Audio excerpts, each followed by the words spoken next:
Hello there. Welcome to the Battlefront. I'm Daniel. And I'm Leon, and today we're here with Jeff Berg, and he played in Battlefield 1, Battlefront 2, Mirror's Edge, Wolfenstein, Love, Death and Robots, and many more. So how are you today, Jeff? Yay. How's it going? Happy to be here with you guys, man. LA to Amsterdam.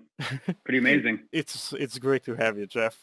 It's a pleasure to be here, guys. So do we go straight into the questions? Yeah. Yeah. What Okay. Okay, so what made you pursue a career in acting?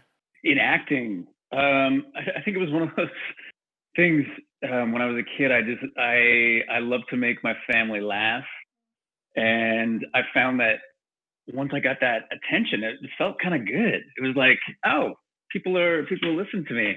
And I was at Disney World with my family, and I got called up on stage, and they were doing this improv kind of thing for this play, and I just went along with it. And after we were done, thousands of people came up to me, and they're like, "You were so good. You were so funny."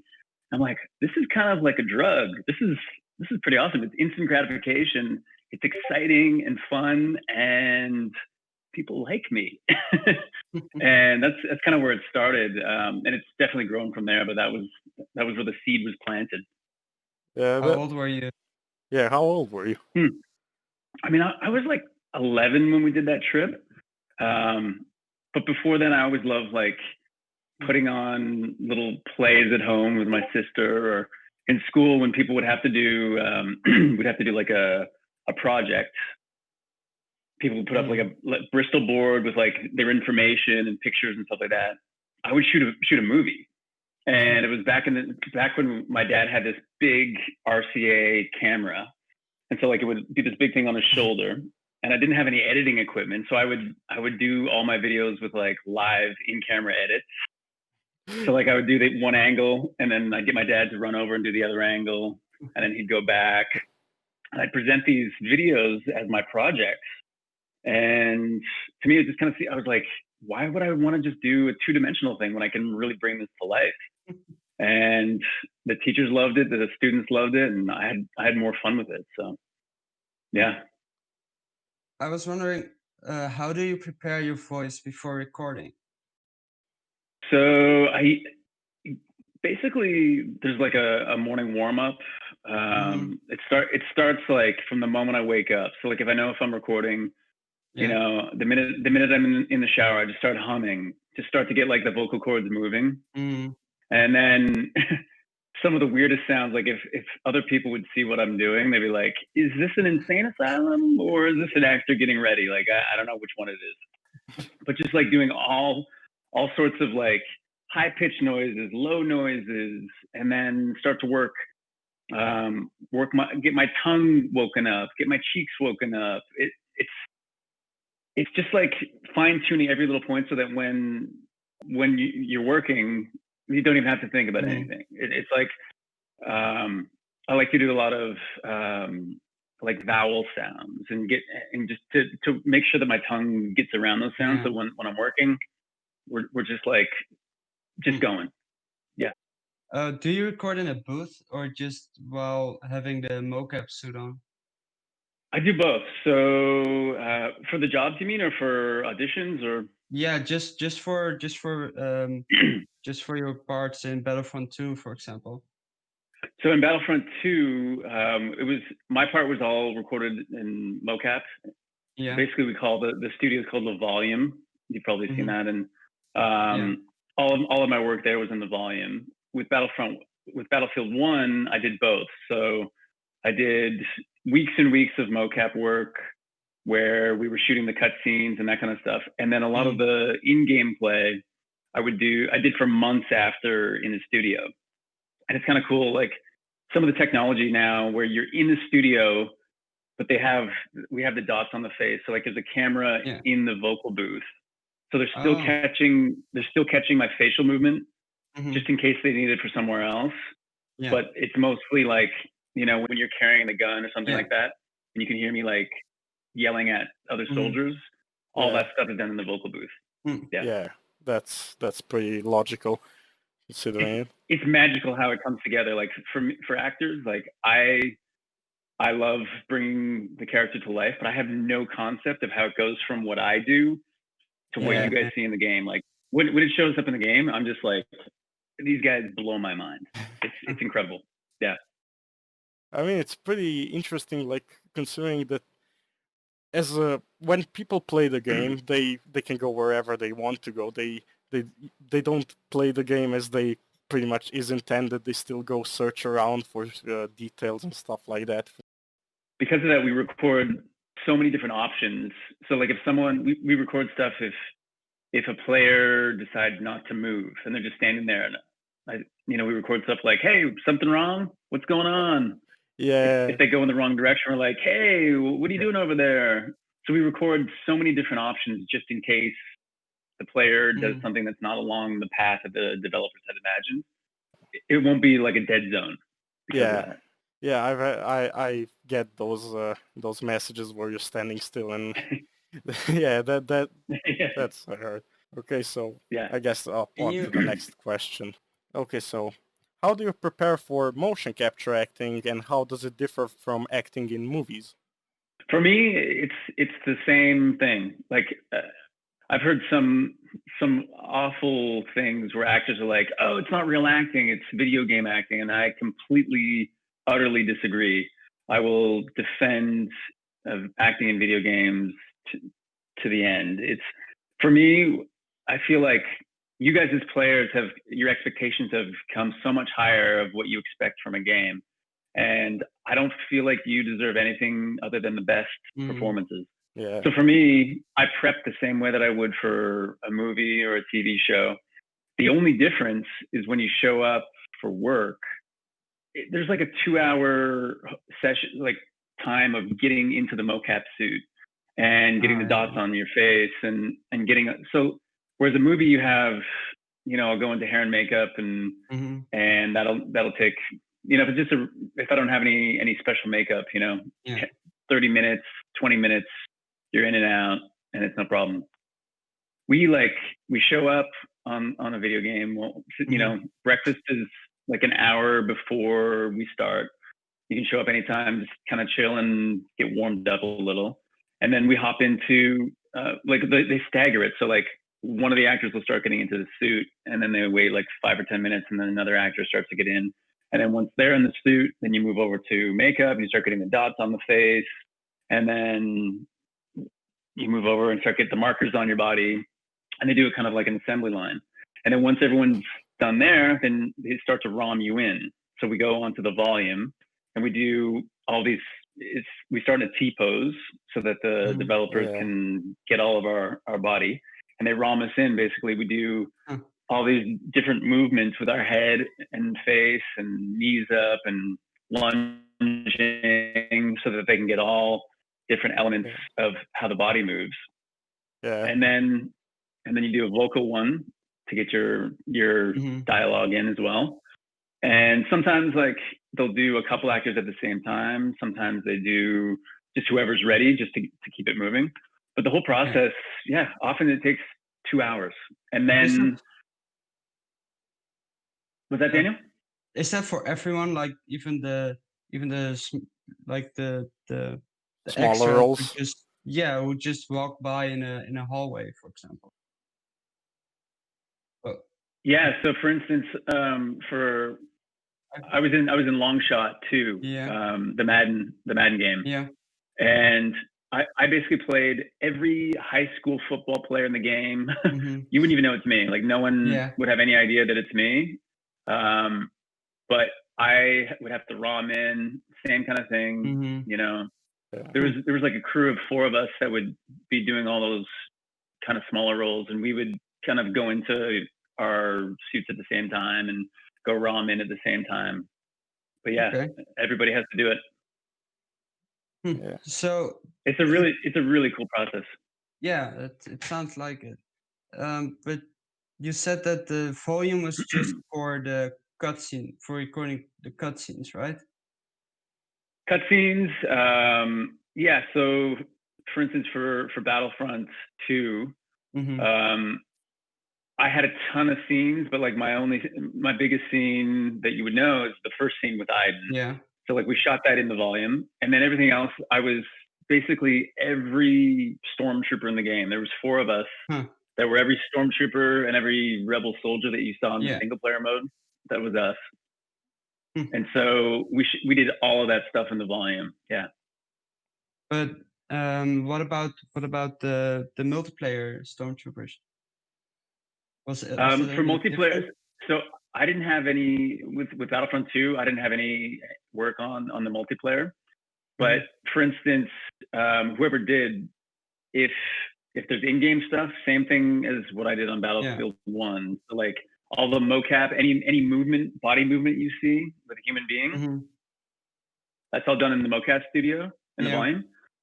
And then anytime there's dialogue that you don't see the person, or I mean, the technology is so good that sometimes there were some parts in Battlefield where I'm like, I don't remember shooting that, and you guys are like, oh yeah, we took some of your movements from the volume and then put it into movement. But I did the voice, I did the VO in the booth later. I'm like, I don't remember shooting that scene in there. Yeah, it's pretty wild.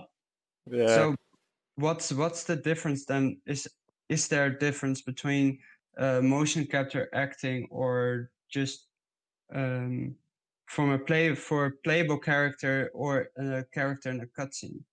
Is there a difference between that? I mean, the one thing, a lot of times the playable character, like I was working on, what was it, Anthem? And you don't see the playable character for most of it. So like the girl who was playing the playable character, she just had a camera on her head and she was looking at us the whole time. Yeah. So like because it was her perspective. So, and then she could do the voiceover later. It wasn't Anthem a third-person game? Wasn't there some scene? It was Oh like yeah, 2 there years were ago. some scenes that were first. I thought there was. Yeah, in the hub. Yeah. So with that kind of stuff, they kind of, the technology, they can kind of meld it together. So a lot of the stuff they're shooting the volume, and then like I was saying, you could do the voiceover in the booth later, and then they can create scenes as well. Yeah. Okay. But I like it when, you know, I'm curious to hear what you guys think, but like I feel you want the performances to be as realistic as possible, so that you're not thinking about them being performances. You want it to feel like you're actually living the life of this person. So even if the technology is getting better, I feel like a professional actor will bring this to life better than, like, you'll be able to see little things. You're like, I think that was computer generated or something. So although I mean, the technology is getting so good that it's the gray area is becoming smaller and smaller. Anything can be still fixed post. Almost anything can be still fixed post. I feel like that voice acting isn't related to technology, right? Yeah, I mean, for me, like I said, it's cool to see how it comes to life later, but I don't take any consideration of the technology. One of my favorite game directors, Tom Keegan, that did Mirror's Edge and Battlefield 1, Wolfenstein, he's my man. He is so adamant about not worrying about the helmet and the camera getting in the way. So like we always do a warm-up before we start working. And it's kind of like a theater group. Like we're jumping around and rolling on the ground and screaming. And I mean, once again, insane asylum or acting troupe kind of thing.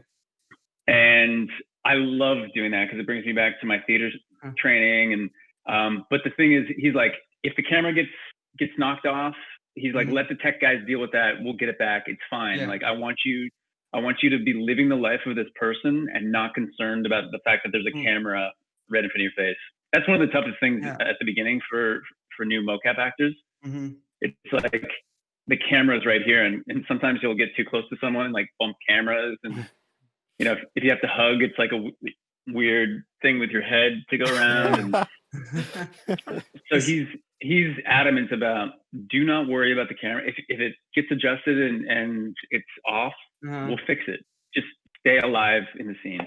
Is the directing the same as in as in live action movies or series?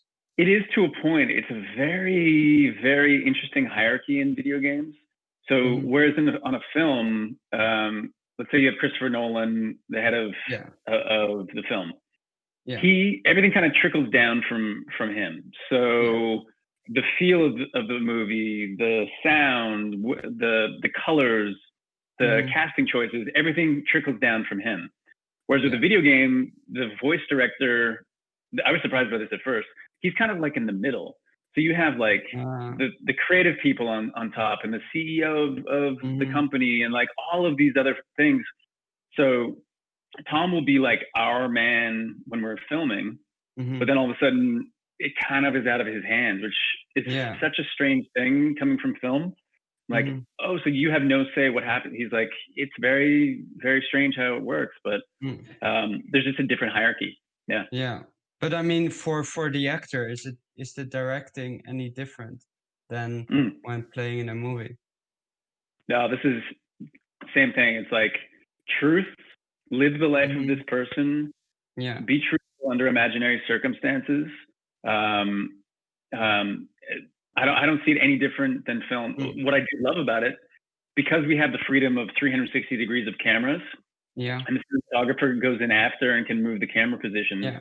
It gives actors freedom, actually. So it's kind of like I call it doing theater on film. So if I have an impulse, and we rehearse a lot Hmm. beforehand because the scenes have to go all the way through with mocap. Yeah.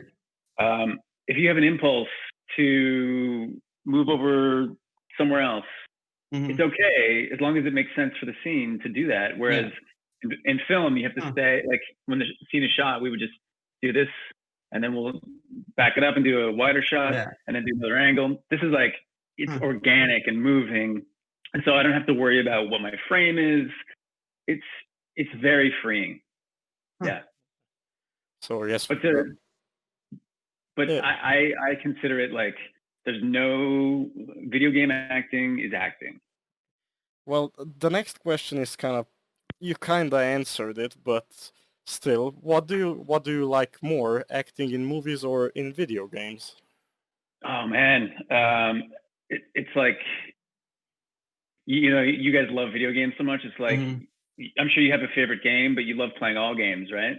Yeah. Yeah. It's so tough. I didn't even know that the video game world was an option to be an actor when Uh-huh. I started. I feel so fortunate to be thrust into this world. I mean, I was Hmm. a gamer when I was a kid, and I kind of lost it and hadn't played, and then all of a sudden, Mirror's Edge just introduced me to this whole amazing world again.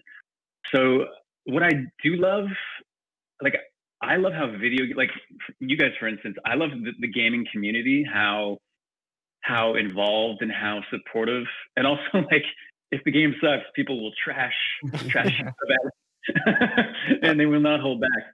I mean, we're seeing that with The Last of Us 2 right now. If you've kept up with that, Yeah, it's I have some kind of like people that are in my circle on Twitter that were in the game and stuff, and it's like it's crazy seeing people just jump on things like that. Like, and for us, it's a year of your life you're working on something, and then the Hmm. developers had 2 years before that, and like a year after. So it's it's tough to hear people kind of lose it when you're like this was kind of my life for a year. yeah, I that was must concerned that suck. Battlefront 2 when it first came out with the microtransactions that people Yeah. were mad about, Yeah, yeah, and then EA kind of worked through that, and then Yeah. everything was okay. But yeah. I Yeah. was like, oh no, are the gamers gonna trash this and rip it apart? I mean, Yeah. Battlefront Um, 2 had a rough start, but EA really pulled yeah, through with it. mm-hmm. You gotta Yeah, give them props. As you said, like, it's hard when you hear people trash on something that you worked on for a year or more. It really sucks. And as I said, with The Last of Us 2 getting all this trash right now, I kind of feel bad for it because I've seen the game, I've seen the story, and I mean, it's not terrible, but people are just making it like it's Yeah. just horrible. But yeah, And it's with understandable. the online community, people will jump on things, and then it just starts. If it snowballs and gets out of control, then you're like, oh no, this you can't put this fire out. No. Yeah. What I've learned is to like lose the attachment to, like, if someone doesn't like a game I'm in, it doesn't mean that I'm a bad person. I have to let go. Like, I've done bad movies. I've done work that I thought was great, and then you see it and you're like, oh, this movie Yeah. doesn't. So my work is something that I love, but it's not me. So I just have to let go. If someone doesn't like my character, I wish it would have been different, but I'm not gonna go into a dark depression because someone doesn't like one of my jobs. I'll go do another job, you know? Yeah. Yeah. Well, I mean, Yeah. I mean, it's fine to hate a character, but going on to the actor of that character, that's just totally wrong, and you see that a lot, actually. Yeah, it's tough because I tend to like playing, for lack of a better term, like bad characters or villains. Yeah. It doesn't mean that I am that person. So like, I mean, it's kind of a compliment. I remember when I lived in New York, someone ran into me and they're like, "Oh, I hated you, and you were such a jerk in that." I'm like, "Thanks, that's so nice." The way I see it, you can't have the light in a film or a game without showing the darkness. Like, exactly. The good is relative. So once you have these bad characters, it helps the good character. But I also like to bring some humanity to the villain or the bad guy, so that they're not just like an absolute evil. Like, like, why is this character? What made them turn? Why? Because they don't think that what they're doing is bad. Yeah. You know, like even Blackburn in Battlefield 1, like, is he a bad guy? Was he like a hero? I mean, I kind of love that ambiguity where it's like, is he a liar, cheat, and just that's it? Or is he like just an insecure man who's trying to like do something positive with his life? I mean, I just love bringing those elements where people like start to question themselves and think about their own lives. Because no one in real life, there's no like good and evil. Like, it's not that clear cut. Everyone has all the dark sides and everyone has great things. So yeah, everybody has something to them. Yeah. This is a bit of a different question, but did you ever visit other departments who were working on the game, such as the art department, for example? I mean, not really. I guess when I was shooting Battlefield 1, I was at Andy Serkis's studio. It's called Imaginarium. Andy Serkis's studio? And yeah, it's in London, and it's like Ealing Studios. It's called Imaginarium, and it's where he has all his mocap kind of stuff. I didn't get to meet him, unfortunately, but I did get to see one department, and they were just showing me some of the technology and how, at the time, like how the cameras we had were really kind of big, and they were showing me like these tiny little cameras that are going to come on, and the different markers that they'll use so that we don't have to have like the big ones on there anymore. And but it's pretty segregated in terms of after we show up and do our work. And I don't, I've never been to like the head office of EA. I've never been there. So like all of the magic that happens once my work is done, it still blows my mind. So I haven't really met other than the people that come on set. So like you'll have producers, sound people, developers, creatives, that kind of thing. Yeah, but I guess it's kind of logical to also not keep people visiting other departments, because I guess that's the way to keep the secret of the project a bit more.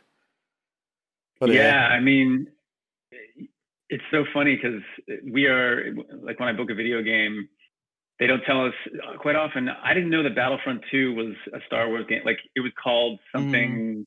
I think it was called like Walrus or like Elephant or something like that. And I'm like, I don't know what this is. And they wouldn't really give a full script, and then when you show up, you still like I started seeing people with Star Wars shirts on. I'm like, is this a Star Wars game? And then they're like, all right, so now you're a stormtrooper. I'm like, oh, stormtrooper. I know what that is. But Yeah, how do you accept a job then if you don't know what it is? it's so strange.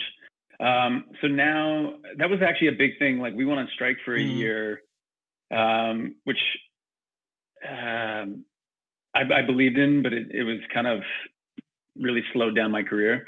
But one of the things that we did get that really helped out is that the gaming companies have to tell our representation what the game is, because let's say if I book the lead in like a huge franchise, and I don't know what it is, I don't have any leverage in terms of negotiating my contract, and so they're just going to throw the minimum, like they're going to throw the minimum that they can, and then it's like, oh, by the way, you're the lead of the new Final Fantasy. I'm like, wait, what? No. So now like they have to tell our representation, although the rep isn't allowed to tell us, but they can negotiate and that kind of thing. But yeah, it's there's so many moving parts, and to keep that on the down low, because I know you guys want the information of what's coming out. And, well, this next question is actually kind of related, but how did you get to work with EA and for the most part continue to work with them? Because I mean, you still worked at Wolfenstein, which is another developer, but you continue to work mostly with EA, it seems. Yeah, because I'm so awesome. No, guys, I totally fell into it. Like it was, you know how luck.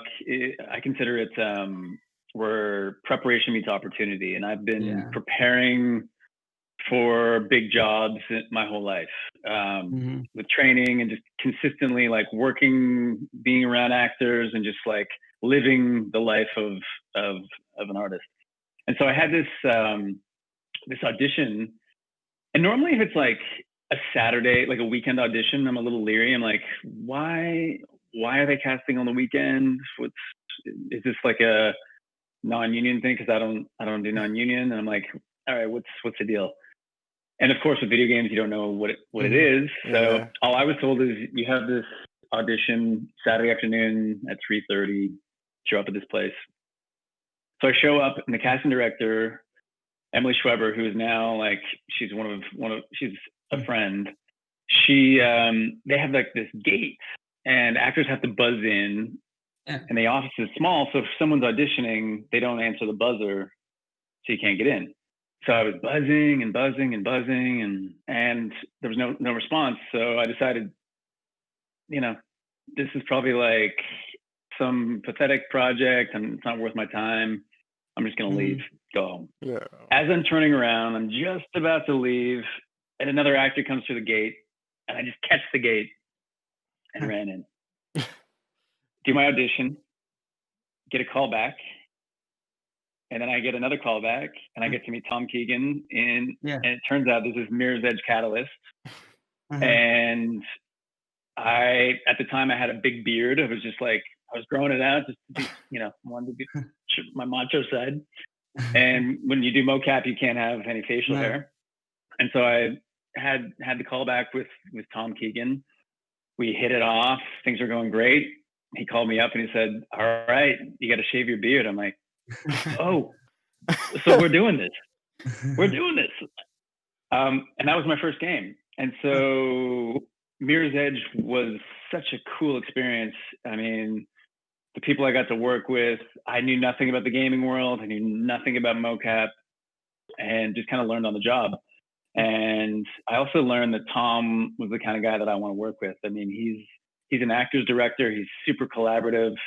He listens, but he has great ideas and is not afraid to like push our buttons to get what he wants out of us. So I just developed a great relationship with him. And because him and I got along so well, it kind of went upstairs. And so anytime something for EA would come up, they're like, Jeff, are you available for this? It kind of became offer. Yeah. So when Battlefield came up, it was a very, very interesting process, because Tom really wanted me for this job, but he put me through, I had to audition. I was actually on a road trip and I did a tape up in like Northern California. Rushed back to LA, did the callback, ended up booking it. We shot in Vancouver for a little while, and then they ended up firing everybody from the job, rewriting the entire Battlefield 1 idea. And I thought I lost it.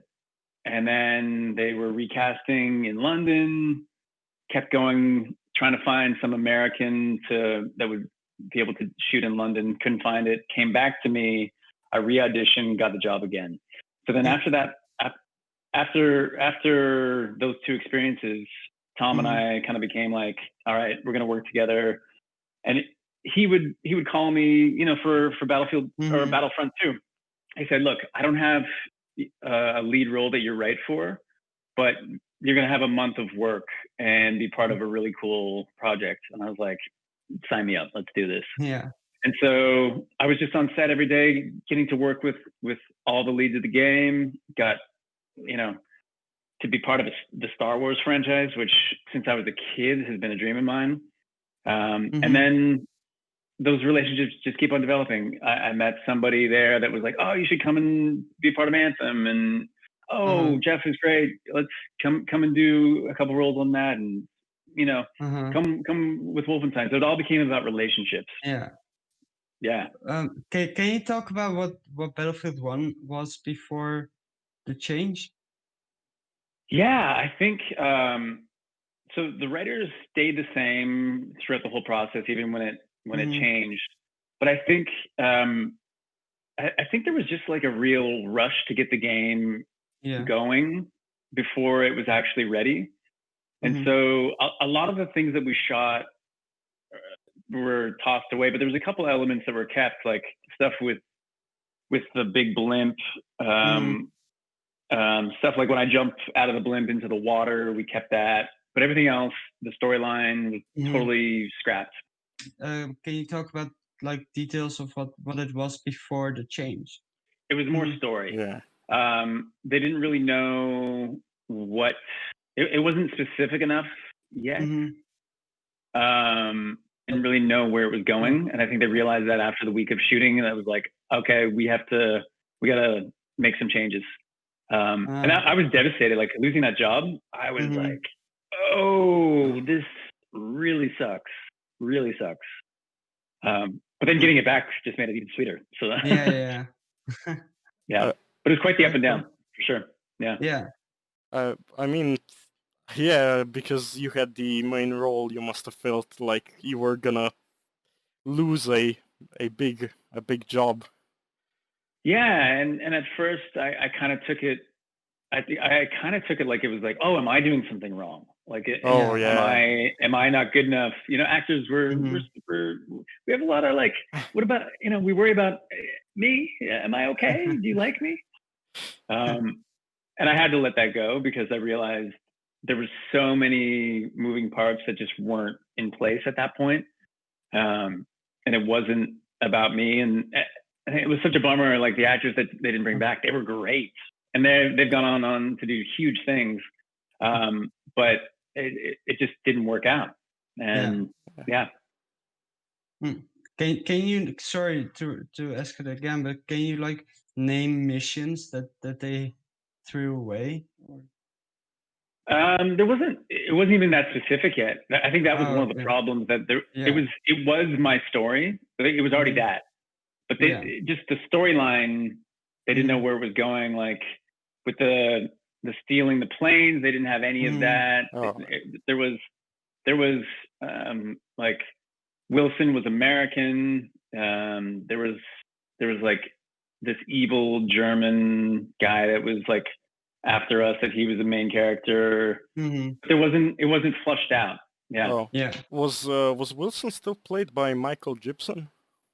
Michael Gibson, yeah, he's such a great guy. I actually didn't know who played Wilson until today. I had to check him out, and I actually noticed he played in Flyboys and in 1917, if I saw correctly. Yeah, I did. I actually just reached out to him because when I saw 1917, I was like, Mikey, there you are. Yeah. I'm actually really surprised. Like he played in a World War One, basically playing movie before playing in Battlefield 1. I know, right? Yeah, yeah, That's great. yeah, Well, yeah. He's a great actor. He was just working with him. I mean, he's such a pro. He's so much fun. Just a top guy. Yeah. that's great to hear. Well, I guess we can skip to these couple of questions because they were pretty much just answered by you. What is the true ending of your character story in Battlefield 1? Because it ends so double-sided. It's like, what? What is it? Well, Leon, tell me, what is the end of my character story? What did you guys feel when you finished that? You see that final shot where it's like, did I? Yeah. Yeah, Yeah. that's the shot that just kills me. It's like, did what I just played, was that the true story, or was he lying? Because he points out a couple of times that he's a liar, but I think that's just like him saying that what he was, and that's what people will tell of him because they don't know his Yeah. true story. So I like to believe the true story is the one we play. Yeah. So Well, you're an yeah. optimist. I like that. Yeah, I mean, I think I don't want to speak for you guys, but I think that was one of the elements that people got gripped by, was the fact that Yeah. his character is not your like heroic, like, yeah, I'm such a good guy. It's like, wait, do we like this guy? Is he did good? He ended up doing some good things, but is he someone that, like, should my children like think of him as a hero, or you know? Yeah. And I love making movies like that, and I love the video games that the scripts are getting that strong, where even, what is it, 3 years later, you guys are still like, what happened? Yeah. That's I think it's even 4. We should It's start 4 years ago. We should start a fan campaign about getting Blackburn's follow-up story, right? Yeah. We do a follow-up game. Actually, that was one thing me and my friend were talking about Battlefield 5. Like, we were talking about how they could have like used Blackburn in Battlefield 5. I mean, he would be older then, since it's World War II, but he was such a good character. They could have still used him on, because I mean, you told every story's intro in the menu, and that's one thing they could have used you for. Yeah, I mean, it's kind of a bummer because Battlefield 5 was shot when we were on strike, so it was all non-union or British actors. They had no like North American actors at all. Anyone who was, they're like, oh, screw you guys. So, what was the strike about?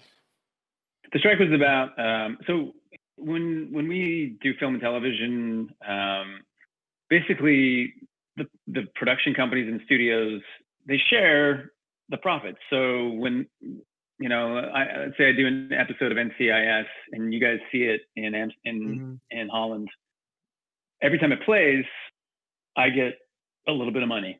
It's just like, because actors, we're not constantly working. We don't have a job to go to Monday through Friday. So one of the ways that we stay alive is by residuals, where money, TV shows, films that we've done in the past, money keeps coming in. And that took a long while for film studios and television studios to accept that, but now it's the norm. Video game companies are completely unwilling to do that because they see themselves running as corporations, and whether or not if the corporation makes $10 billion in a year, no one else gets paid anything more. And they see the actors as part of that thing, except for the CEO who gets big bonuses. What we were fighting for was that a small trickle down, when Battlefield wasn't it like the number one, it made like $500 million that year, or something bigger than a blockbuster movie. Yeah. And I didn't, there was commercials that I didn't shoot, that my friends in Norway were telling me, they're like, oh, I saw you in your Battlefield commercial. I'm like, I didn't shoot a Battlefield commercial. I don't know what you're talking about. So they could use us, our image, and the game would make hundreds of millions of dollars. Yeah. And we didn't get paid another cent from what we made on the actual shoot day. So what we were fighting for was residuals and protections for vocal safety, knowing what the game is, so we have some leverage. But the game companies were unwilling to work with residuals. So now there's like an upfront bonus that's it's very minimal. It's a baby step, and hopefully with the next contract we'll be able to make some movement. But there's no, if a game makes a killing, no one else is paid more. I would even argue that the developers deserve residuals as well. Like, people are like, well, what about them? And I'm like, oh yeah, they definitely deserve that. And it's not like I'm asking for millions of dollars. I'm like, I want to be able to put food on my table, doing what I love. And I feel like I worked hard enough, and the results were amazing. That, you know, let's share the pie. There's a lot going around. Is the industry too new for that, or is I feel like the Screen Actors Guild, which is our union, kind of missed the boat at the beginning because it happened so fast. I mean, there was just video games that had nothing to do with actors, and all of a sudden actors are in games, and like it's like movies, and we don't have contracts, and all of a sudden we're behind the curve, and video game companies have the leverage. So it's gonna take a while, but I hope we can find some balance, because I love the medium. It's sad when I do an episode, like I said, of NCIS, and it pays way more in perpetuity than I made on Battlefield. You know, it's crazy. One episode. I hope that gets for the better for you. I really do. Thanks, man. I'm not sure about asking this question, but my friend really wanted to ask it. So, do you know anything about the Unused Battlefield 1 War Stories? Because, I mean, as I said, you did do the intros for some of the story explanations in the menu. So, do you know any about the Unused Stories? If I didn't say it in the game, I know nothing about it. I appreciate you asking that question. I have zero information about anything outside of my little box. So they're so secretive with everything.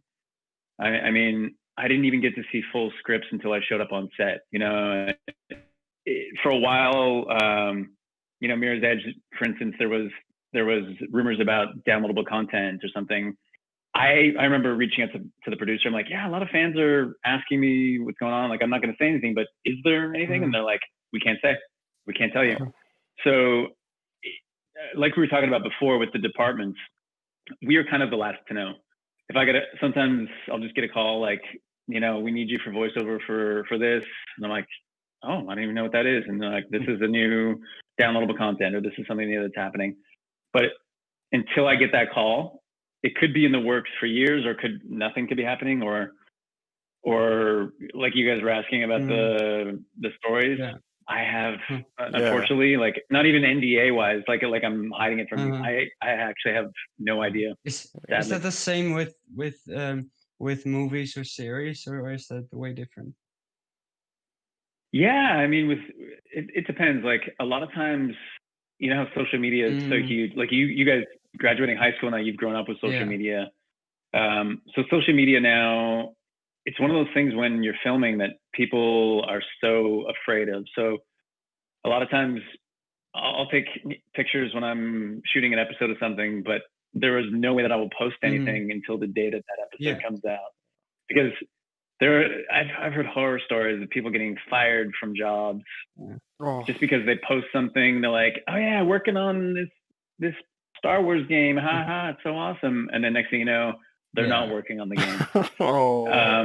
So yeah, and it's the game company doesn't care. There's no like, oh, you get a slap on the wrist like one time. It's like, oh no, you're done. So yeah, we keep it a lot. Everyone's taking pictures because they want to like have their social media posts, but it may not be for a year later. Yeah. Yeah, I mean, if you guys want, I can send you some of the cool like behind the scenes Battlefield 1, Battlefront 2 shots if you want. That's cool. That would be appreciated. Yeah.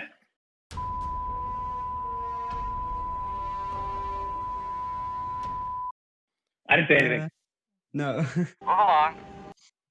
So a bit of a different question, and perhaps a deeper one. What do you think Battlefront 2's legacy will be? The legacy. I think what its legacy will be is that I don't know. It's not just a game with like narrative connective tissue, but it's actually a Star Wars game that you could play. So like that's one of the things that, I mean, I didn't know much about Battlefront before, to be honest. But what I loved is that I was being part of a Star Wars game that you guys could be in a Star Wars, be in the Star Wars family and live as a Star Wars character for those hours that you're playing. And I think that is so cool. I mean, you get to fly the Millennium Falcon, the TIE fighters, the X-Wings, like the flying was, I think was like so smooth. Do you guys agree? Like, yeah. I thought the technology just stepped it up there.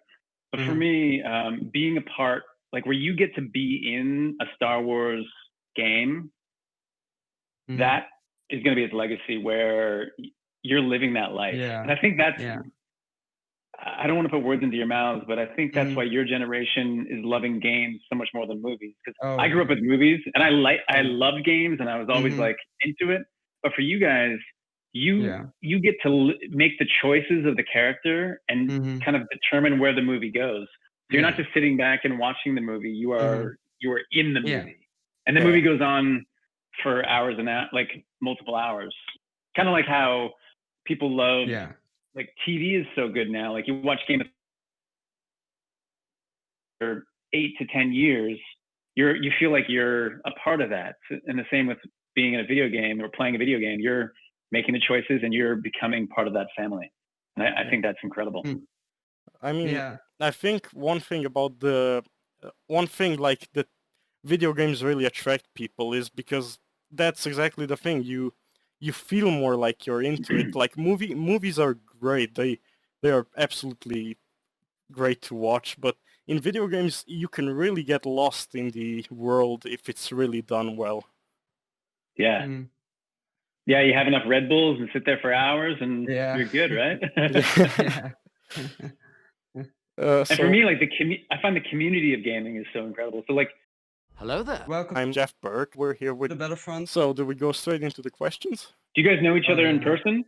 We've met actually last year. Yeah, we met last year. Like Daniel met me because of Battlefield 1, and I met him because he had a Battlefield 1 page first. But I met another person who does YouTube videos, and he's like one of my closest friends now.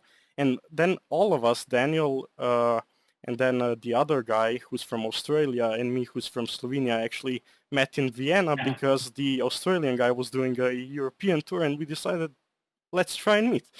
And yeah, Battlefield 1 really brought us together, to be honest. Isn't that incredible? Yeah. I'm here for you guys. That's what we do. Bringing friends together. You being invested in the gaming community is kind of I've seen it because you do comment on people's screenshots. You commented on mine, you commented on some of my friends' screenshots, and you like them, and it's, I've seen that you actually do really look into the community, and I appreciate that. Well, that's cool you say that because, once again, when I was a kid, we didn't have access to people that I saw on TV or anything like that. So now that there is this connection, I'm like, I'm no different. I'm a guy that's working in video games, and if people like my work, I can reciprocate. I'm not above anybody that I won't interact. So I love that. I think without the fans, there's no game. There's no reason to have the game. So without you guys, I don't have anything to do. Yeah, that's straightforward. Yeah, it goes two sides: the viewers view and the creators create. So both make it work. It's a symbiotic relationship. Yeah, that's great. So this question, you kind of answered it, but still, how does it feel to be a part in the Star Wars universe now? Mind-blowing, and especially now, I have two nephews that are almost 7 and almost Uh-huh. 5, and he was they loved the fact that I was a stormtrooper. Uh-huh. So I bought them these stormtrooper helmets that they wear at home, and it modulates their voices. So the youngest one, he loves Darth Maul, and the older one loves Uh-huh. the stormtroopers. And so the fact that they see their uncle being in a Star Wars game, it just seeing their faces, and like they look at me like, you were in Star Wars, and like, and even though it was a small part, the fact that it was part of that family is, I feel so fortunate, because when I was a kid, I had the Millennium Falcon, I had the Ewok Village, I had all of the toys, and I was obsessed with the movies. And it was such a cool escape, and they were just like such cool characters. And the fact that your generation is into that now, I mean, it speaks a lot for what it is, and to be in that family, man. I feel like I did something right. I feel very fortunate. So on the pages it says you play the Imperial Trooper Davidson, but you also, so I'm guessing that's pointing out to the Stormtroopers that you played, yes? Yeah, so there's like a group of, let's see, probably 4 of us that did all the Stormtroopers, and then we had to kind of switch and be the Rebel soldiers as well. So anytime you see people like, you know, anyone running after Iden, anyone at a computer typing stuff, any of that stuff, there's like 4 of us that are every one of those characters.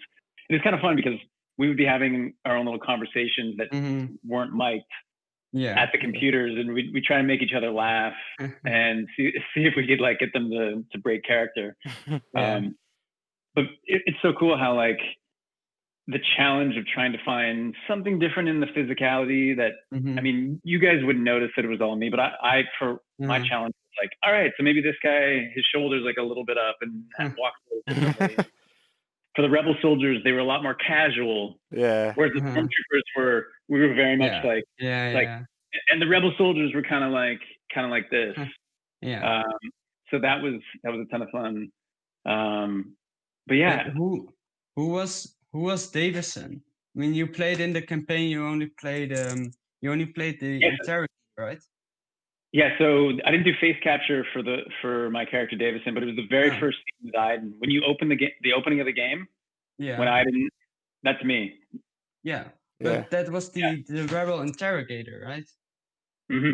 Yeah, but it says on IMDb that you played the Imperial soldier Davison. Oh, is it? Maybe it was Imperial soldier then. That was one thing me and Daniel were kind of like talking about the last few, one day, I guess.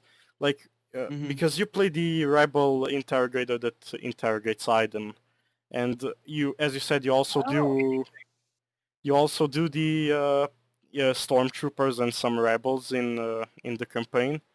But yeah, in the IMDb page it says you play the Imperial Trooper Davidson, and it only says that, and that's what's kind of confusing about your role in Battlefront 2. Yeah, because wow, maybe they named me wrong. That's a little. You did play the Interrogator, right? I was the Interrogator, yeah. Yeah. That was a bit confusing. There was a bunch of other scenes that I haven't even found yet, but yeah, mostly soldiers. Yeah. I mean, I remember sending you the picture of the Interrogator character, and I asked is that you? Because I heard your voice, and I was like, it sounds kind of like Blackburn, so maybe it's him. Yeah. They just didn't do facial capture for me. We shot it in the volume, everything. Yeah. Okay. How did you guys like the character of Iden? Oh, she was awesome. She was great. Yeah. She was a good character. Right? Yeah. Janina's badass, and she's such a supporter of the video game world. Like she's a badass actor. She's a cool person, and she's a huge gamer as well. So it was pretty awesome working with her. That's great. That's great to hear. Do you still keep in touch with the people you work with? Yeah, actually, the guy who played Dell, Yeah. TJ yeah. Ramini, yeah, he's become a friend of mine. He's actually he lives in LA as well, so he's an acting teacher and an actor. So I've done some of his classes. Cool. He's a great guy. I talk to Tom Keegan, the director, quite often. We've been talking about doing like a mocap camp before all the coronavirus stuff. Yeah. I wanted to do like a mocap camp mostly for actors who haven't done mocap to get into the suit and to work scenes and that kind of thing. But also we're thinking like gamers if they want to like give it a try. Unfortunately, the coronavirus has set that back, so I don't know what's happening. But that's an idea that we've been throwing around. Yeah. So, but yeah, TJ Ramini, I see quite a bit. He lives like 10 minutes away from me. That's cool. Yeah. Do any of the characters you play share anything from your personality? Every character has something from my personality.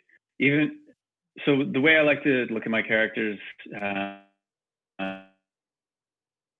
it's kind of like my personal life and my imagination. So those are the two places that I draw from when I'm stepping into the life of a character. And a lot of times, like they've done something that I haven't done, so I either have to find something that's a parallel that will help meet, or I just totally let my imagination fly. But a lot of times, like it draws from experiences from my life. One of the beauties that I find of being an actor is people that I've lost, grandparents, that kind of thing. I get to have them with me in my work, and I feel very fortunate. There'll be like a song that comes up that reminds me of them, and then it'll help me with a character or a smell or an item that they gave me, or something that can make it personal and specific, and that it can help me jump into character, and then I can just go. So my work is very personal, and even the villains have something of me in them that I want to ground reality and make them a real human being and not just a caricature. As you said before, you really like playing villains. So this question is, if in Battlefront 2 or in any Star Wars game, if you could choose which side your character would be on, which side would he be on? I mean, I'd have to play the bad guys, because then that's what I get. I love the characters that have the most suffering, and like, why are these bad people? Why are these human beings doing something that is considered bad? Like, what has motivated them in their lives that they need to do something that is going to be hurting people? Because like, these people think that they are doing the right thing. It's all about perspective. You know how some countries, like for instance, some countries think that when America goes into other countries, that's terrorism. And in America, people think, oh, we're liberating this country. Yeah. And so you see how it's not so cut and dry with like who's good and who's bad. Yeah. So if I, in a Star Wars game, I'd want to play one of the quote unquote villains and bring a sense of humanity. I mean, you even look at the storyline, how Anakin was a good guy. Yeah. All of these people started from, they were born, they were kids, and they grew up like wanting the same things that we want. But then there was something that shifted in them.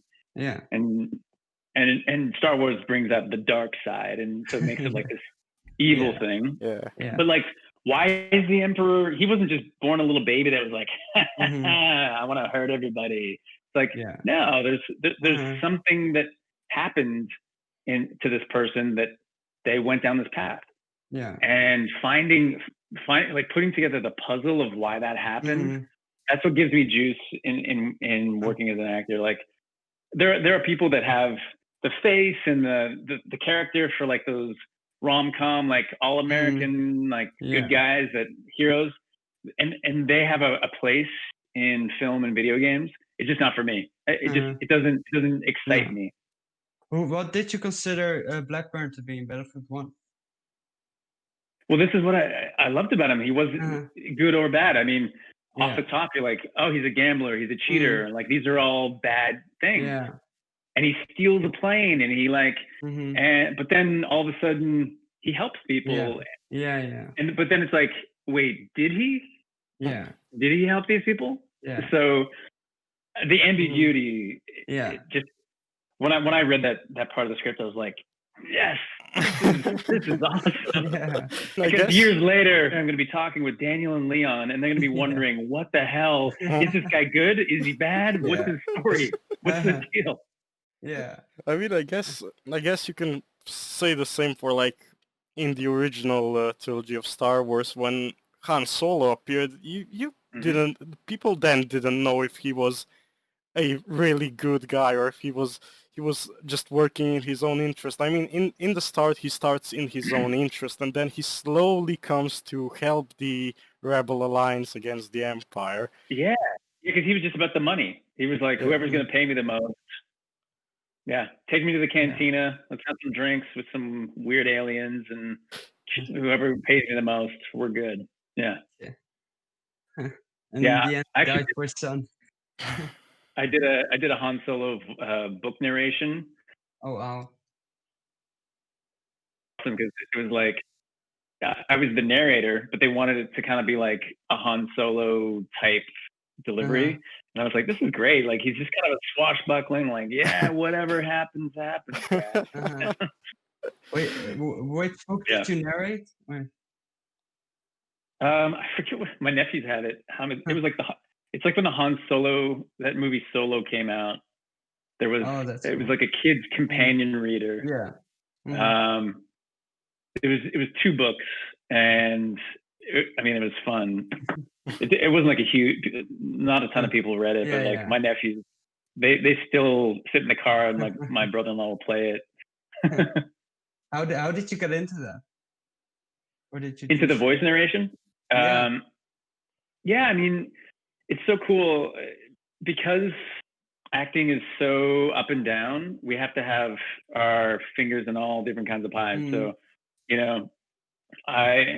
film, television, video games, but then I audition. Thankfully, even with the coronavirus pandemic, I've been auditioning for video games and commercials and animated series from home. It hasn't stopped. So because actually being a part of video games opened up my voice narration stuff. Yeah. So it got me representation that has now like thrown everything at me. So that's been really cool. And then there's also like audiobooks that I can just do on my own and submit through the Audible app has like an actors portal where we can submit. It's very time consuming and the pay off is not as the amount of time that you put in for what you get paid. I mean, it takes a long time to narrate a book, and until you get to a certain level where like you have to really grow, you do 30 or 40 books before you can command a higher rate. And I'd rather put my time into video games and animated series. Yeah. But I meant, how did you get involved with the Han Solo book? Oh, just audition. Yeah, my agent got an audition. It happened really fast. I did the audition in the morning. That afternoon, they were like, "We love it. Come in. Can you come in this week?" I'm like, "Sure." Wasn't it very secretive and stuff, or? What's that? Wasn't it very secretive? It was. Yeah, I wasn't allowed to post anything about that either. Same. Anything to do with like Star Wars franchise, Marvel stuff, Spider-Man stuff, like these are airtight. Like when you have I'll get an audition, shows up in my inbox, and quite often it'll have like NDA. You've got to sign, send that off, and then you can send your audition. Or sometimes you'll say at the beginning of the audition, like, I've read the NDA and I agree to its terms. Here's my audition. Yeah. Do you like Star Wars and do you keep up with it? Yeah, I mean, I'm not as committed as you guys are. I love the original movies. I kind of lost steam after Phantom Menace. Like, was it episode 1? I kind of lost my interest for a while, and then I've been getting back into it because of my nephews. And I've been making them a gift right now. I've been doing. I bought this book. It's like 5-minute Star Wars episodes. Yeah. and I've just been narrating it for them, Oh, cool. and then I'm going to send it to them I'm going to send the book to them, and then have the MP3 for them so they can read along. That's awesome. Yeah, that's and nice. I've actually been doing like Star Wars bedtime stories for them as well. Yeah. Oh, that's sweet. What do you think about the story in Star Wars Battlefront 2? If you kept up to with it.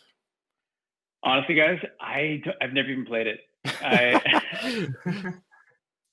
I would love to, if you guys were local. I would love to sit down and play. Yeah. I've never actually played. I don't even have a game system. I have all my games in the plastic. I have them all like wrapped up. I have my Mirror's Edge figurines still in the plastic. But I've never played. I haven't even played Battlefield 1. Why not? Or do you just not have the interest in it? I don't know. I mean, I don't have a game system, and I don't. I would love to be able to like take the time. I'm more concerned about like making the content for you guys and making connections with gaming people and trying to like get work, because it's tough. I mean, it's such a roller coaster. Even with like for a while I was like game, and then like the strike really slowed me down. So now it's a hustle. I'm trying to like, I'm auditioning, 2 or 3 auditions a day, trying to like get on Twitter and meet people and just stay active. So to play the game, if someone had a system and said, hey, do you want to come over and play it? I'd be like, yeah, let's do it. Like, I'm not against it, but it's trying to figure out where to put my time. And for actors, we don't go to an office. So my daytime, I have to schedule like my hustle. Yeah. And if I start getting into video games, I find like I probably get lost in the world and be spending more of my time gaming and not enough time putting food on the table. Good point. What I heard from people is that the story was pretty awesome, and seeing. Oh yeah. I mean, when you think about it, like Iden, you're following kind of the bad side, aren't you? Like. Yeah. And you cheer for them, and then So I love how it's not so like black and white in terms of who's good and who's bad. I love that gray area. Yeah. I mean, I guess the one thing that people only complained about a bit for the campaign of Star Wars Battlefront 2 is that Iden shifts a bit too early in the game to fight for the rebels. Yeah, I guess when people are writing story, they're like, we want her to get to this point, and you make a guess, like, are fans gonna want to be back on that side, or are they enjoying the fact that she's fighting for this side? And so it's a tough call, and you never know what people are going to be into. But it's interesting to hear that.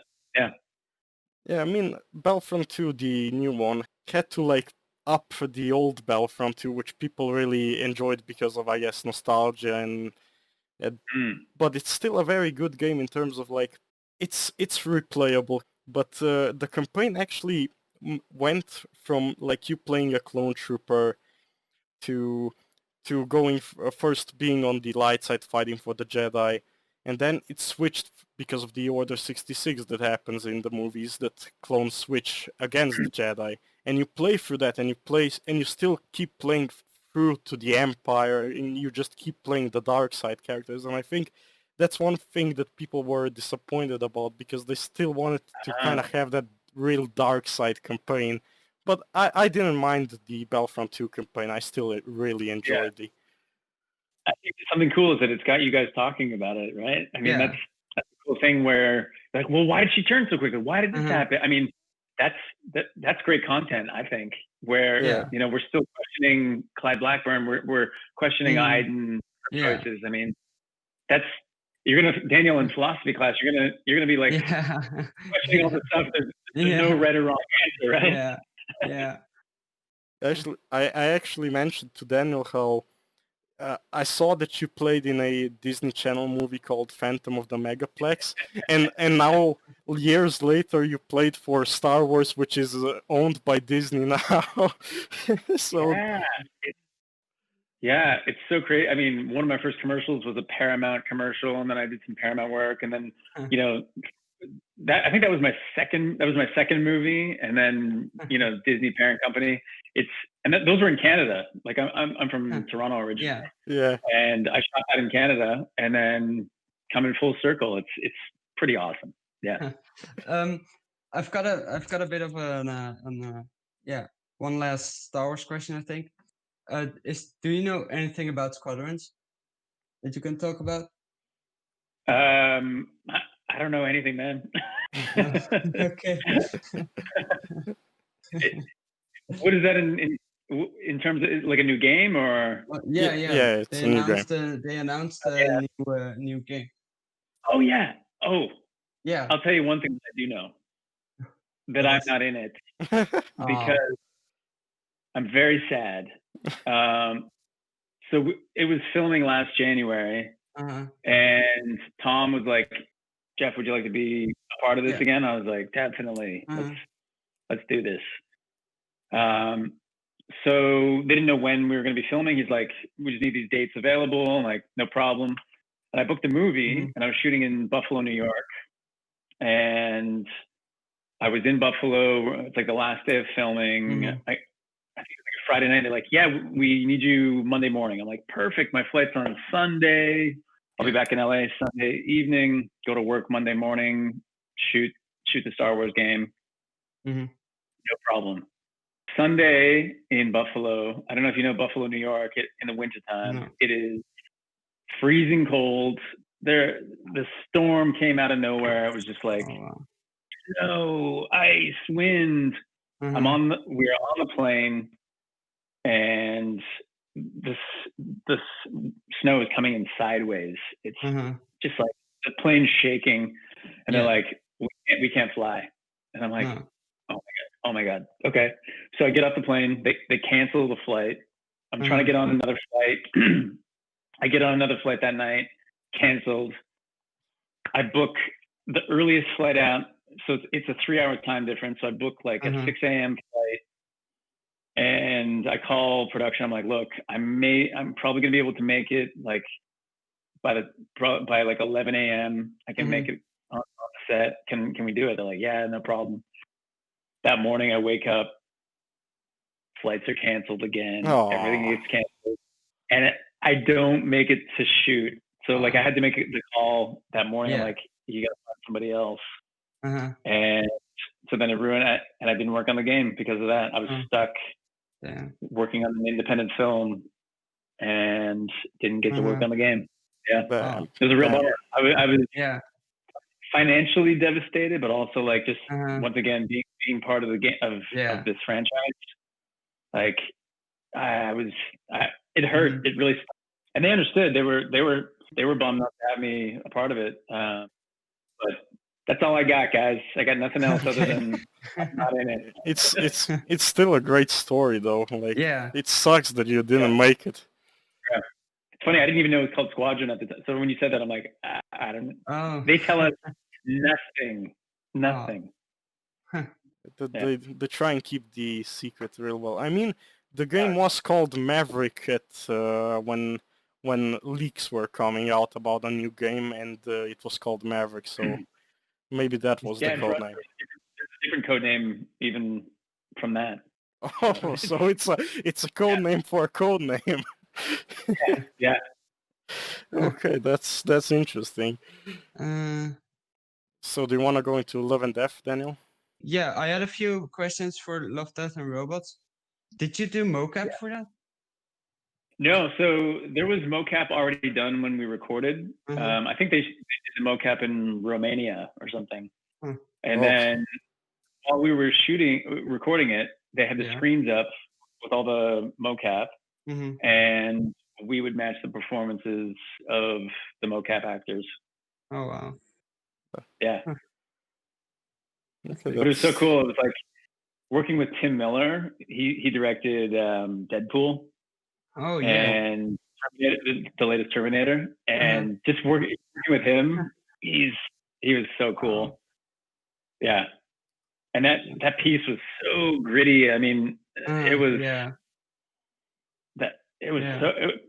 my wife, like, she won't even watch it. It's so violent. She's like, nope, nothing in it. It looked like a pretty cool idea for a video game too. Yeah, it would be cool, right? Yeah. And how I love how it's in it's wartime, but the war is the least of the worries. They're like these creatures, like we gotta band together, even with the bad guys. Like these creatures are gonna kill us all. Yeah. Yeah. Almost like a Game of Thrones, like where the White Walkers, like you have to band together with everybody because they're gonna kill us no matter what. Yeah. Yeah. I actually didn't know about that was a series. I remember seeing the clip of the episode you played in, and I thought it was just some, I don't know, somebody made it on YouTube.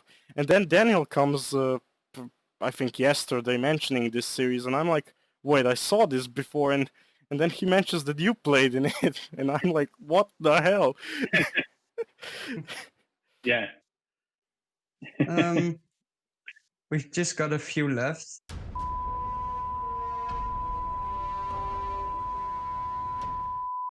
It doesn't count now because he said they didn't do mocap for it, so. Oh yeah, of course. I was wondering if they had a way of portraying the monsters while mocapping.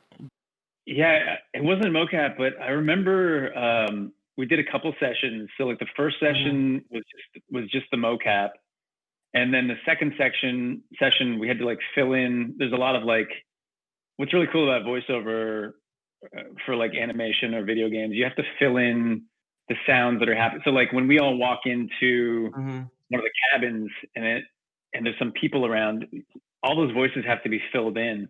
So we did those as well. Wait, did you do mocap? We didn't do mocap. No, okay. No mocap. Oh, okay. Just the voices. Yeah. But then when we were doing that, they showed us how that was the first time we saw the animation with the monsters and how that came in. So like, I have no concept of how they did that, but I don't think the monsters were mocaps. They were animated.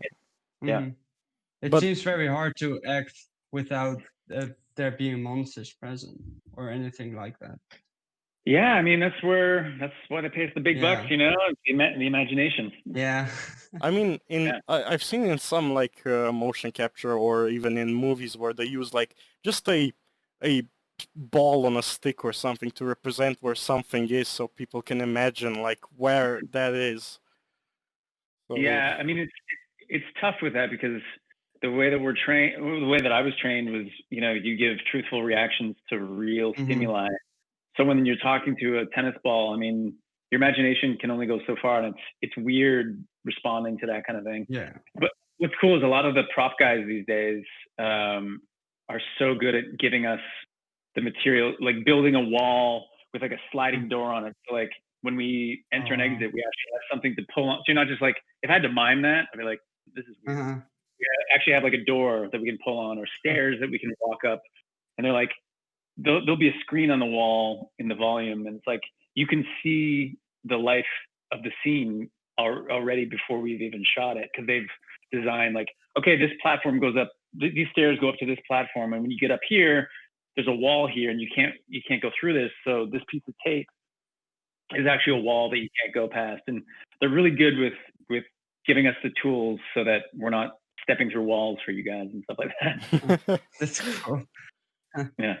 I believe I heard that in TV shows a lot more gets recorded than shown. Does this happen with everything, or? Yeah, I mean, more TV, they're a lot tighter with the script.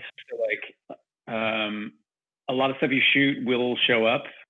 With film, you never know what's gonna end up there. Like, I mean, I believe it was The Office. I heard it with that they actually made episodes, that they filmed episodes of like 40 minutes, but only showed 20, just to get more.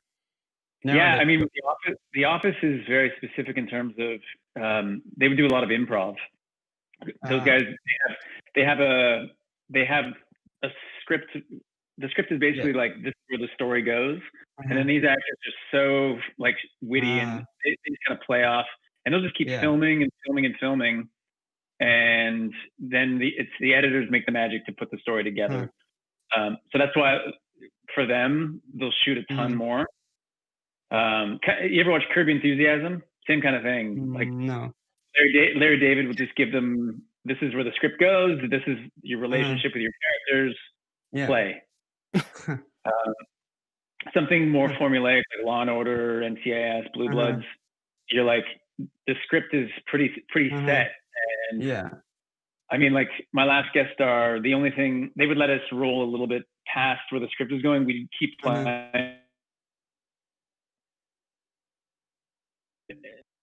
The director was like, "Oh, I love this," but then none of it was in the show. It was just like what was in the script.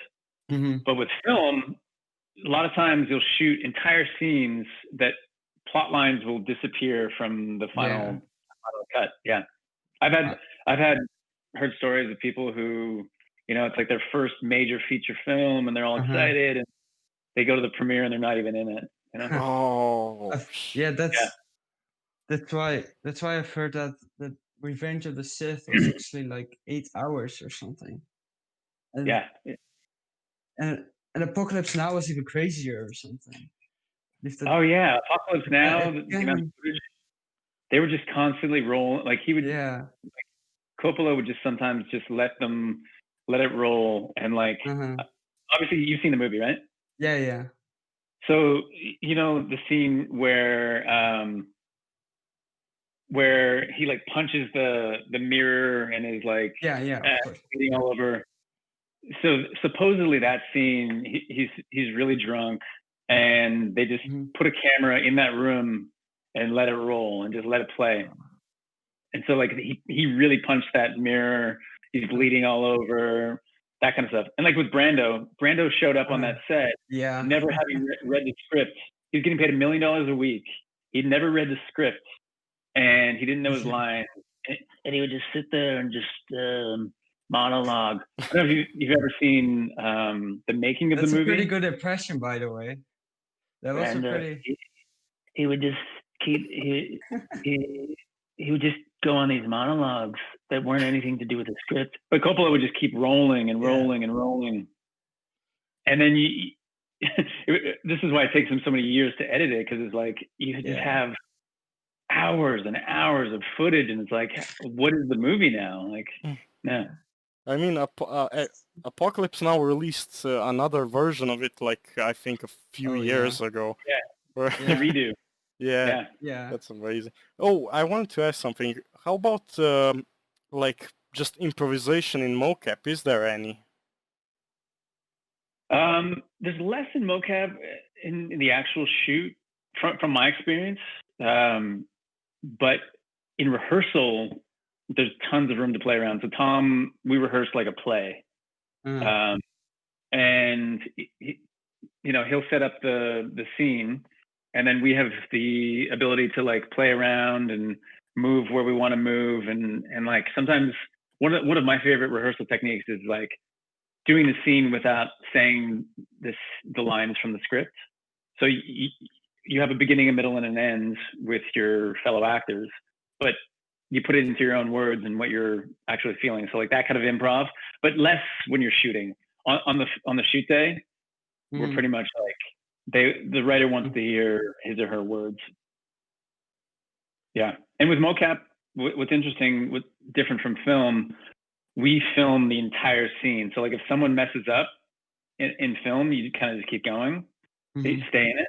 With mocap, if it's messed up for some reason, it hasn't got to the point where they can cut in the middle of scenes.